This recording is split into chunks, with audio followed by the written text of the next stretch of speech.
Welcome to a new edition of the Neon Jazz interview series with jazz drummer, producer, composer, and bandleader Anthony Fung. We caught up with him on May 18, 2020 to talk about his debut CD, 2018's Flashpoint. And we mulled over this new COVID-19 world of no live jazz. He was born in Richmond Hill, Canada, and has been playing the drums since the age of 10. He is currently based in Los Angeles and has established himself as one of the foremost up-and-coming drummers of his generation. Enjoy his story. It's a strange world, and I figure it's probably good to talk a little bit about the music. So thanks for taking a minute out today. Oh, yeah, absolutely. Absolutely. So what have you been doing creatively during quarantine to kind of keep your chops up and, sanity, all that kind of thing? Yeah, man. Well, obviously that's a hard thing to do, but these days, I'm actually scoring for a full-length documentary at the time. So I'm actually doing a bunch of work, just writing a bunch of music. I actually just released a single, and I was doing a lot of writing. I was trying to figure out what would be kind of like a good avenue of staying busy and finding a project to do. So I wrote this kind of suite with this just like a quintet and a string quartet. And I sent it off to some friends, a friend that lives in Barcelona, another friend that lives in Boston and New Jersey, and a couple friends from LA. And we kind of did a remote recording. And I was like, this would be great if we can, make it not only into a video, but also like a single. And, I think the way that it actually turned out very great.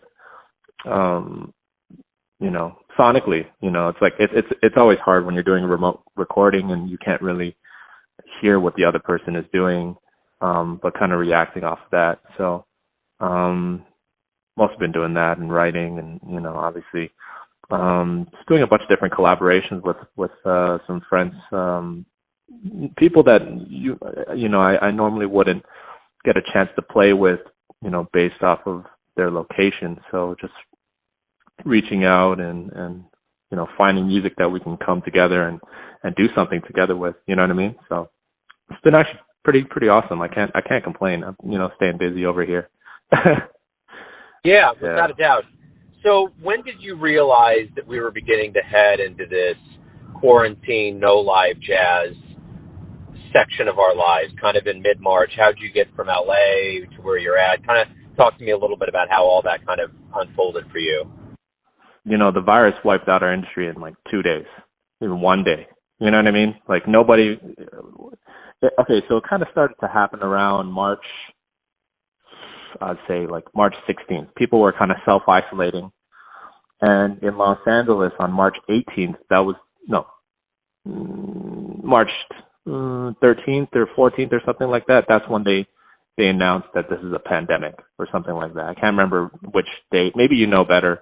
When the CDC announced that it was a pandemic. Do you happen to remember that date? Yeah, it seemed like I realized on the night of the 12th after the national address in America that that's right. Everything was going to shut down. Right. Actually, I had a gig that night at the Blue Whale with Big Band on March 12th, and that night when that day when they said it was a pandemic, it was. I mean, that club was like, you felt it in the air. You know what I mean? Everybody was just talking about it. We were all just freaked out. Like, oh man, shit! Like this is going to happen. We're not going to be able to play any more music. And the next day, I had almost 6 people cancel on me, for gigs that were happening the next day. And then also the week after, I had some other shows booked at the Whale and Sam First, which is another great club in Los Angeles. And at that point, I wasn't going to go back to Toronto. I was still working with my film score partner out in LA, and it started to get worse. And the Canadian government was starting to announce that they might shut the border for non-essential travel. And you know what? I was like, at this point, maybe it might be best, because I can only imagine that Los Angeles would be one of the places that would get hit hard the most, right? California. So I kind of left on March 19th, which happened to be my birthday. I booked the ticket on March 18th in the morning for March 19th, and then I left, just like that. And that same night when I got back to Toronto, they announced that they shut the border to Canada. Wow. So I couldn't have gotten back at a better time. I was super lucky, for sure. Wow. Yeah, and that's wild. I know, right? And that's it. I mean, nobody had gigs. Gigs were getting canceled left, right, and center, and I thought, if anything, it would be better to be with family and a healthcare system that's not as crazy. You know what I mean? Yeah. Obviously. Yeah. Well, I mean, that's the thing that I always know about Canada is that you have a healthcare system for all. I mean, you have heads and shoulders above the rest of the world for sure, or at least this western part of the world. Right. Absolutely. Yeah, they definitely have it together for sure.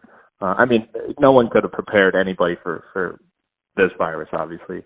And obviously the senior homes are getting hit hard the most over here.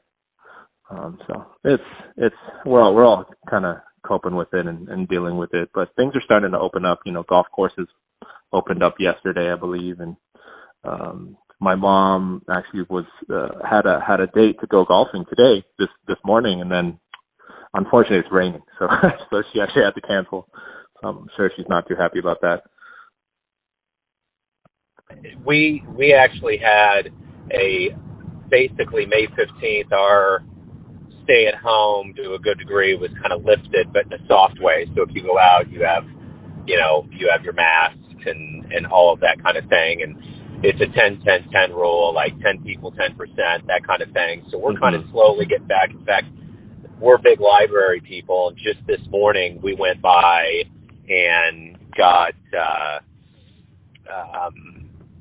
some books that were on hold. So those kinds of things are starting to open up, which is great. Yeah. So slowly but surely, I always ask musicians, how healthy is jazz in 2020 or 2019, whatever it is. And I guess now that we have a pandemic, I know how healthy it is. I am just astonished at the amount of gigs that one musician has had to cancel. Right. I mean, entire tours, you know what I mean? So, yeah. It's insane. I mean, let alone a region, like I think Kansas City was going through a real bona fide renaissance. I mean, things were just smoking all the time. And I just think about all the clubs that are closed and what's going to happen and how it's going to happen. And, I even heard from, New Yorkers about even the Village Vanguard and places like that, when, if, how, things like that. So it's wild, man. That's the thing. It's there's a lot of ambiguity right now about everything. Yeah, I played a gig, maybe a week and a half, a couple of weeks before with Logan Richardson. He's from KC, right? Yeah, he's like one of the natives over there. Yeah, so I mean, I was lucky to play with him right before all this stuff happened, and that was it. It's like I just couldn't believe it. I cannot believe how crazy things got. All these gigs getting canceled. But the music that's coming out of this pandemic has also been pretty amazing. I'm very surprised at how resilient people have been staying. And how inspired people are staying in throughout this time. But I mean, God only knows when we'll be able to actually play in public just like we were before. You know what I mean? So yeah, that's the big question. Yeah. Right. Yeah. Well, the one thing about jazz musicians is that by and large you aren't in it for the money, so the creativity is always there no matter what. Yeah, absolutely. Right. That's just kind of the way the whole idiom works. But so you're originally from Canada. Talk to me a little bit about your childhood and what music swayed you to get into jazz. Yeah, sure, absolutely. Let me see. I started playing drums around maybe I was 10. Around there, I watched this movie called Drumline. I don't know if you remember it, Nick Cannon. Yeah. So I watched that movie, and then a week later I was playing drums. It was kind of like a hobby, and started taking drum lessons a week later, and I took drum lessons for about maybe a couple months, and after that, I kind of slowly realized that I didn't really like drum lessons that much. Then, I think I learned enough where I was just kind of listening to the music that I liked at the time, some rock music, some classic rock, some some hip hop, and I was just transcribing and just playing along to these records, without even knowing what I was doing, but just trying to figure out what they were doing. Then, it wasn't until high school I had a friend who was looking for a drummer for a jazz quintet for like a Christmas concert. And I didn't know anything about jazz, but the music teacher was like, yeah, there's this kid. He knows how to play jazz. And at the time, I didn't know anything about it. And it was like a jazz quintet with a vocalist. So we were playing it was like a Frank Sinatra tribute or something like that. So we were playing Fly Me to the Moon. And, I stopped in the middle of the song in the concert. I was just like, I just stopped. My friend looked back at me. He's like, what are you doing? Like, using some choice words, like, I don't ever want to hear you stop in the middle of a song like that again. Or, like, I never want to hear you play that bad ever again. You know what I mean? In front of everybody. Wow. Now he's one of my best friends, Joe Manzoli. I kind of owe it all to him. So he kind of got me started. The next day he gave me a CD with, that was the time when people were burning, data CDs onto, CDs and kind of compilation records. So he gave me like Wayne Shorter, Speak No Evil. He gave me A Love Supreme, Kind of Blue, Ugetsu. He gave me like some pretty great CDs, like that first kind of introduction to it. And after that I was hooked.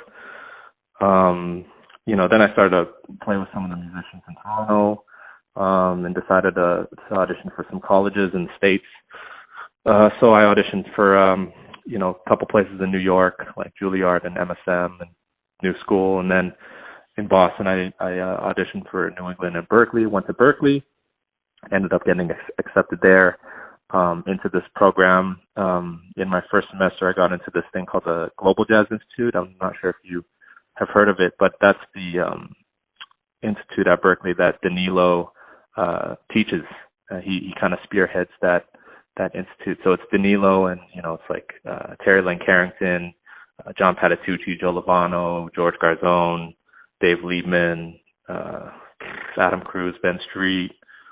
I mean, a bunch of heavies. You know what I mean? It's just like it was just like a unbelievable schooling. You know what I mean? It's like to have all these like amazing musicians teach you. And at the time, I was doing a lot of international travels through Berkeley. So I was, going to Panama and playing a lot with Danilo and learning his repertoire. We traveled to Spain and to Paris and West Africa. And from there, just kept on going. And one of my main dreams was to, I'm keeping this fairly short. But one of my main dreams was to play with Wayne Shorter, and I think that vision kind of got me super close, to study, to be able to witness, Danilo and John and Brian would be around as well too,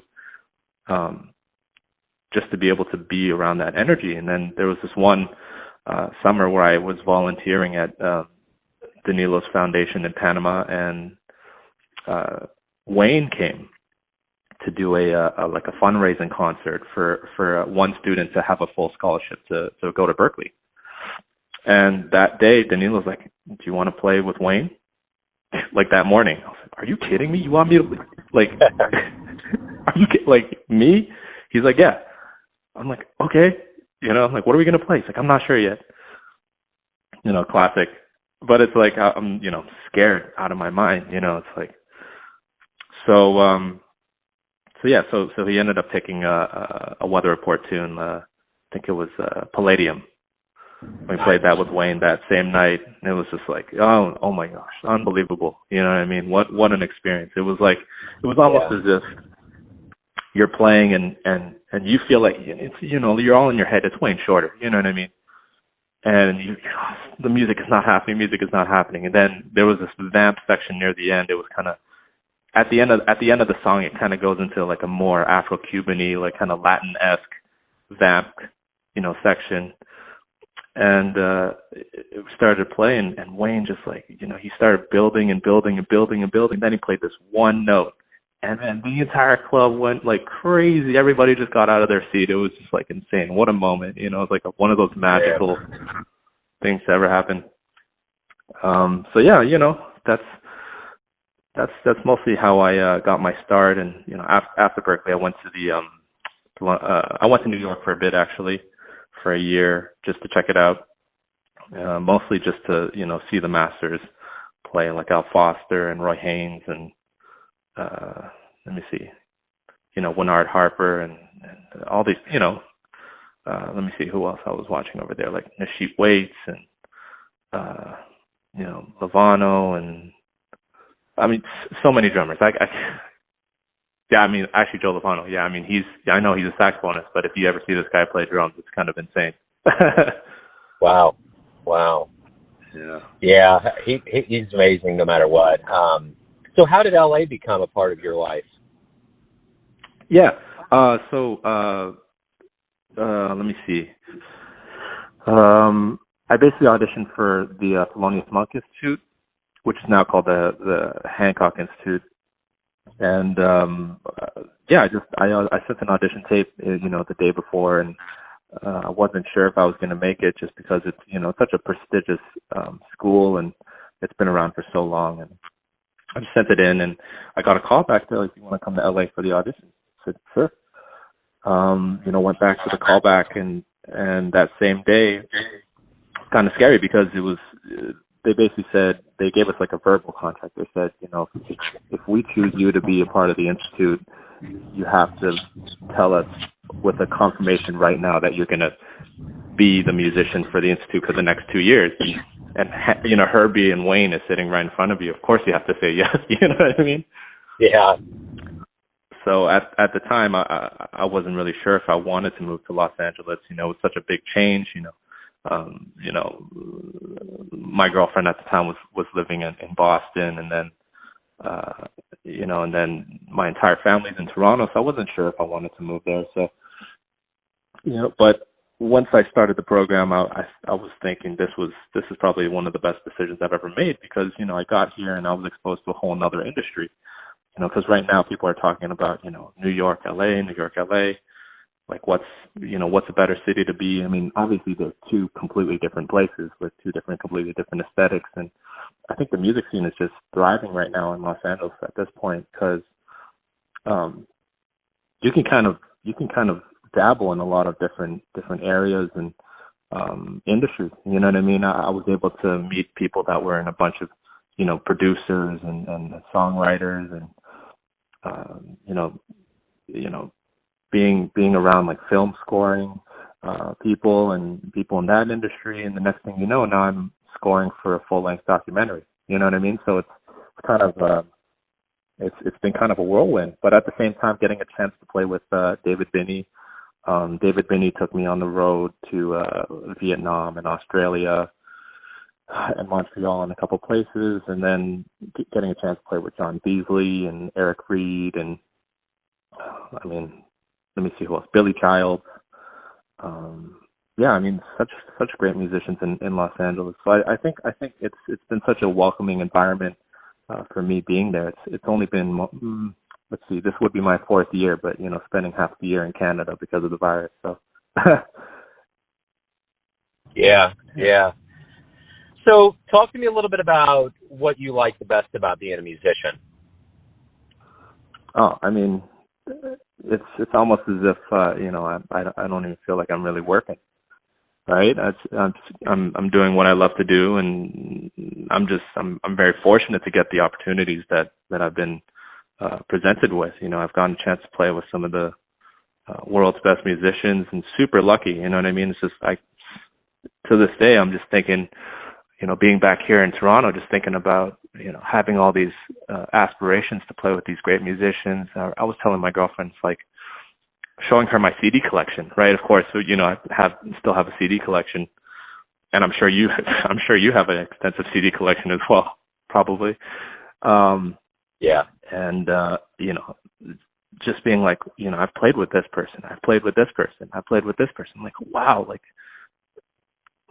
like dreams coming true. You know what I mean? For a Chinese Canadian kid from Toronto, like, to be able to go to the States and meet these musicians and be able to be in the same room as them and hear them talk and hear their stories and just feeling their vibrations, you know. So in that sense, you know, I feel like becoming a musician was probably the best thing that could have ever happened to me and the best career path that I could have ever picked. You know, for me, it was either become a musician or that was it. You know, it was all or nothing for me. I never thought that I was going to be anything else. So, you know, very, very blessed, very, very grateful for these opportunities. And I'm still happy doing it, you know, being a part of the process. And even though we're in the middle of a pandemic, I can be more inspired to create music. You know what I mean? Yeah, I dig it. What was the first live jazz show you ever saw that really inspired you? Oh, let me see. Oh man. I'd say one of the very first one. Okay, well, no, you know what? I think the very first one that really, really inspired me. I did watch a bunch of, you know, musicians come to Toronto. I don't know if you've ever heard of the jazz club here in Toronto called the Rex. Yeah. Yeah, it's like our Village Vanguard, you know, but not as. But I mean, the Rex is still an amazing place, and they host such great musicians here. I mean, back then I was watching like Dave Liebman would come through, and Jeremy Pelt would come through, and you know, Gilad Hexelman and Ari Honig, and a bunch of New York musicians. You know, it's such an easy transit route and jazz club to get to. But the first one that really inspired me was Wayne. Definitely seeing Wayne at Massey Hall. You know, seeing the quartet there, I was just like, you know, back then not having enough money to buy good tickets, I was sitting in, you know, like the nosebleed seats, and then my friend and I was just like, we got to get down there. You know what I mean? So we snuck our way all the way down to the you know, to the main floor, and just like seeing Wayne. It's just like they just got up there and they just started playing. Like I was just like, what is happening right now? And I think I was like 14 years old. I was like, what is this music that I'm listening to? Is this jazz? Like, you know? And later on, that's you know pretty heavy for sure. Yeah. Right.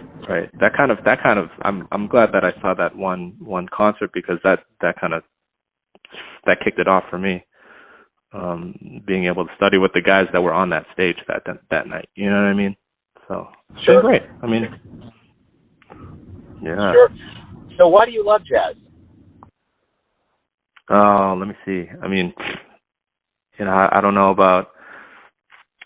if you can necessarily, you know, call it jazz. I mean, right now there's like a whole thing that's happening, you know, with that word. But for me, you know, I try to stay out of it. You know, for me, I still like calling it jazz.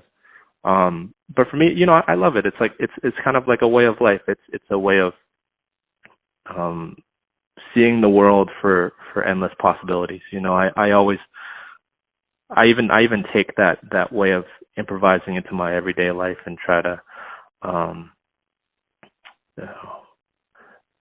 be very open, you know, be open to other people and hear other people's side of the story and to kind of be flexible. You know, for me, that word jazz kind of reminds me of like a space where we can all coincide and to kind of improvise together, you know, to have a conversation. So, you know, when I go into a musical context, when I get into a space where I'm playing music with other people, I try to lay back. I try to hear what the people are saying first. And, you know, if I want to say something, then I'll say something, you know what I mean? And if somebody's saying something else that's, you know, their time to shine, then I just kind of lay back and just let them do their thing. So, you know, for me, that's why I love jazz, you know, just be open, you know, be open to possibilities, to endless possibilities. Yeah. Right on. So we're going to get to the end of this COVID-19 quarantine and the end of the pandemic, and we're going to get back to live music. So my question is, what do you hope both the musician and the audience realizes from this absence, this time away? Let me see. I mean, Well, first of all, yeah, of course, I do hope that we get back sooner than later, for sure. But I hope that, as not only as the musicians, but the audience, I think they have a deeper appreciation for music and for live music. I think, especially when we have the phones, I can't remember who said this. There was a musician who said this. I can't remember. Maybe it was McCoy Tyner. I can't remember. Maybe this could be totally wrong, but there was a old jazz great, and somebody, a young musician went up to the jazz great, and the jazz great said, back in the day, we had problems with drugs. That was like our addiction. And then now, in this, in 2020, the biggest drug is your phone, social media, like being on your phone all the time. So I think, there's still that thing when you're at a jazz club and people are, getting text messages and just constantly just thinking about what they have going on in the rest of the day. I hope that when people go back to hearing live music in person, they'll be able to appreciate it a lot more and kind of be a part of the experience instead of just witnessing it, but actually feel and witness and ask questions and be a part of the experience. You know what I mean? Same for musicians too. Same for musicians. Now it's not, we're entering Instagram and Facebook, and I mean, myself included, I'm totally guilty of this, but, thinking about, playing a great gig and then finding a 1-minute video to post up on Instagram afterwards. You know what I mean? So. Yeah. I get it. Being in the moment, man, for sure. My final question. Yeah, my final question to you is this: everyone has a perception of you, your family, your friends, your fans, but you're the one living your life. Who do you think you are? Oh man, sorry, tough question. I'm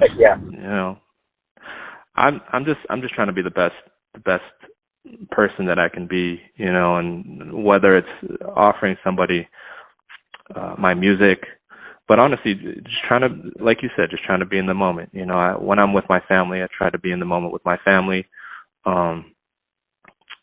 When I'm on the bandstand, I try to be on the bandstand. For me, I'm just trying to give the best part of myself to everybody.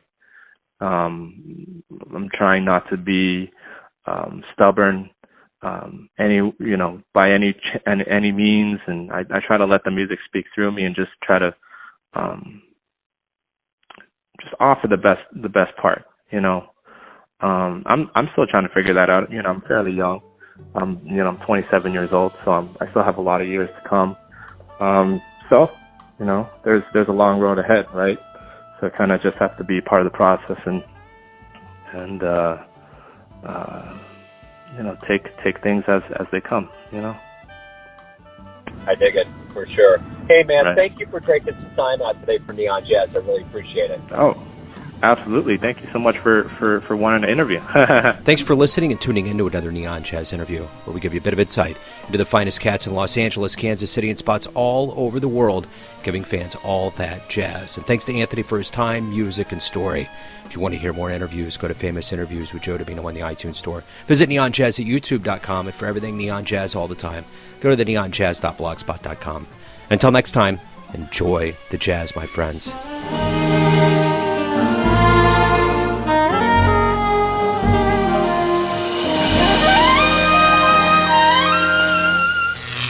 Neon Jazz.